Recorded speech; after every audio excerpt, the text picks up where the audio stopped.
전두환 일가에서 비자금 관련해서 스스로 저렇게 인정을 하고 이 사실을 얘기하는 건 처음입니다. 근데 이제 전두환 씨가 살아있을 때도 추징쇼가 남아있을 때도 이게 추징을 못했어요. 그만큼 철저하게 은닉을 했을 가능성이 높고 때문에 그걸 의미하는 게 아닌가 싶어요. 찾기 어려울 거다. 전두환 씨가 96년에 태어났어요. 96년에 태어났고 우울증과 또 행동 장애를 앓고 마약을 다량 복용한 상태에서 그 말에 대해서 우리가 진실을 쫓는데 그렇게 춤추는데 좀 신중할 필요가 있지 않느냐 이렇게 생각을 하고요.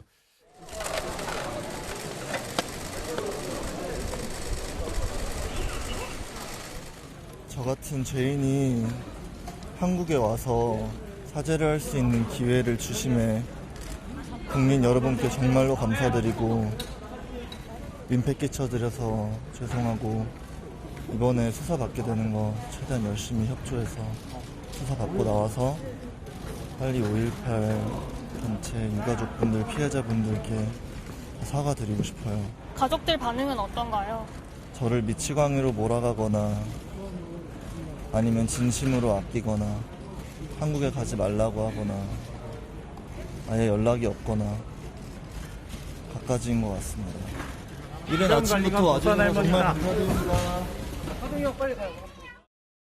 단순하게 우발적으로 폭로한 것으로는 보이지 않아요. 왜냐하면 본인 유튜브에 그 한 번이 아니고 여러 차례 지속적으로 그다음에 많은 내용들을 밝혔고 폭로했고 또 그걸 주장을 했기 때문에 저는 상당히 좀 진정성이 있다 이렇게 봅니다. 윤기찬 변호사, 전두환 씨에 대해서 원래 경찰이 당초에 알려주긴 출석 요구할 거라고 알려졌는데 현장에서 공항에서 오자마자 바로 체포를 했어요.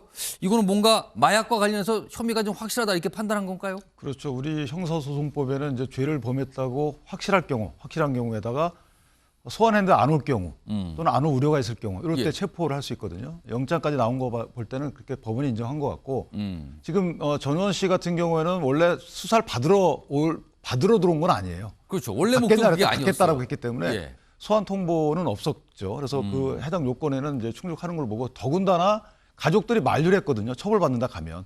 그리고 따라서 이제 가족들을 접촉하지 못하도록 체포하는 면도 하나 있는 것이고 또 하나 이제 이분이 자행한 적이 있어요. 그래서 아마 수사당국에서는 이런 여러 가지를 고려해서 체포영장을 발부받아서 집행한 것으로 그렇게 보입니다. 그렇습니다. 뭐 공항에서 내리자마자 바로 그냥 한마디로 말씀 잡혀간 거예요, 그냥. 그리고요. 체포가 돼서 경찰서에 도착했을 때 전두환 씨가 또 의미심장하게 한마디 한 게 있습니다. 그 내용도 들어보시죠. 비자금 폭로관에서 추가 증거는 없는 상황이실까요? 제가 공개적으로 마약을 하고도 증거가 불충분한데 저희 집안이나 제 지인이나 사회적으로 돈이 많으신 분들께서 자본력을 사용해서 직접적으로 처벌을 받기는 어렵다고 생각을 해요. 근데 많은 분들이 알고 계신 사실이고 저도 그 죄를 알고 그래서 제가 직접 광주로 가서 사죄를 드리려고 하는 게 큽니다. 두 가지예요. 뒷부분은 좀 사죄한다는 부분인데 그 앞부분에 뭐 자본을 활용해서 뭐 처벌을 안 받을 것 같다? 무슨 일종의 전망 또는 뭐 예언 같기도 한데 박원석 전 의원님 어떻게 들으셨습니까? 정확한 의미는 모르겠는데 그 전두환 일가에서 비자금 관련해서 스스로 저렇게 인정을 하고 이 사실을 얘기하는 건 처음입니다. 근데 이제 전두환 씨가 살아있을 때도 추징쇼가 남아있을 때도 이게 추징을 못했어요. 그만큼 철저하게 은닉을 했을 가능성이 높고 때문에 그걸 의미하는 게 아닌가 싶어요. 찾기 어려울 거다. 그리고 설사 그걸 찾는 과정에서 뭔가 법률적인 수사나 조사를 하더라도 이미 충분히 그걸 방어할 만큼 방어한다. 뭐 자본 이런 얘기가 준비가 돼 있다 이런 얘기가 같고 결국 이제 추징을 하려면 은닉 과정에서 새로운 범죄 사실이 확인돼서 시효가 연장되든가 아니면은 뭐 법을 제정해서 특별법을 제정해서 소급입법을 하든가 뭐 두 가지 방법밖에 없는데 둘 다 사실은 지금 여의치 않은 상황이어서 이번 전두환 씨의 폭로를 수사당국이 굉장히 주목을 할 거예요. 비자금 관련된 국민 정서도 있고 또 수사기관의 의지도 있기 때문에 앞으로 이제 그에 대해서 어떤 진술이 전두환 씨 입에서 나오는 거가 굉장히 중요하지 않을까 싶습니다. 자, 백승훈 전 의원님, 뭐 지금 일단 체포됐기 때문에 뭐 풀려나야 무슨 사과를 하든가 할 텐데 만약에 그 이후에 풀려나서 사과를 하게 된다면 글쎄 이건 어떤 의미를 가질까요? 뭐 저도 자식 키우는 입장에서 전두환 씨의 어떤 모습을 일련의 모습을 보고 어떤 그 말보다도 자식 키운 부모로서 좀 마음을 좀 마음 아프게 생각을 합니다. 예. 전원 씨가 96년에 태어났어요. 96년에 태어났고 우울증과 또 행동 장애를 앓고 마약을 다량 복용한 상태에서 그 말에 대해서 우리가 진실을 쫓는데 그렇게 춤추는데 좀 신중할 필요가 있지 않느냐 이렇게 생각을 하고요. 96년에 태어났는데 80년도에 일어난 강주 민작 운동이라든지 그 뒤에 뭐 성이 돼서 알 수 있는 그 비자금 이런 문제에 대해서 뭐 알 수도 있는 부분도 있겠죠. 그러나 강주 민주화 운동과 관련해서는 여러 차례 진상조사위원회라든지 청문회 과정에서 밝혀진 이상으로 알 수는 없다고 보고요. 예.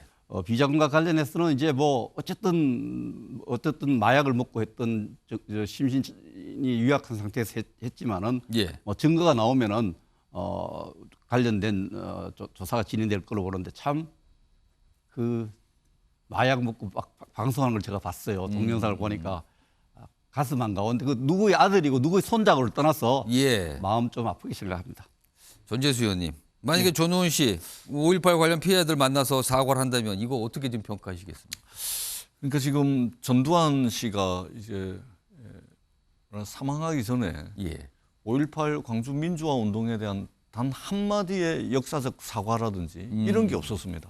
뿐만 아니고 대법원 확정 판결을 통해 가지고 900억이 넘는 추징금 이것도 지금 안 내고 있는 상태죠. 미납 상태입니다. 네, 그렇습니다.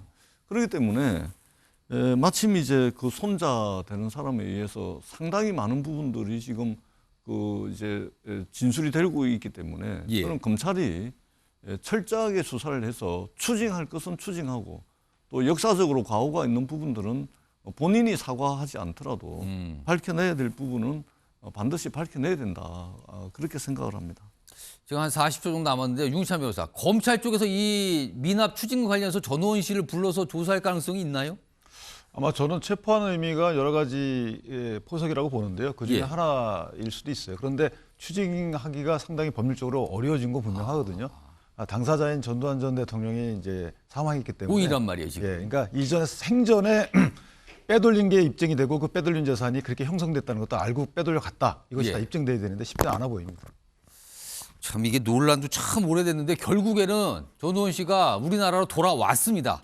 여기서부터 뭐가 또 시작이 되는 것 같아요. 마약과 관련된 게 한 축이 있지만 또 다른 거는 이른바 본인 스스로 밝힌 비자금 부분, 그건 추징금과 관련돼 있거든요. 그리고 향후에 5.18 피해자들에게 사죄하는 부분, 이런 것까지 아직까지 뭐가 남아 있어요. 그래서 여전히 뭐 언론의 주목은 많이 받을 것 같은 상황입니다.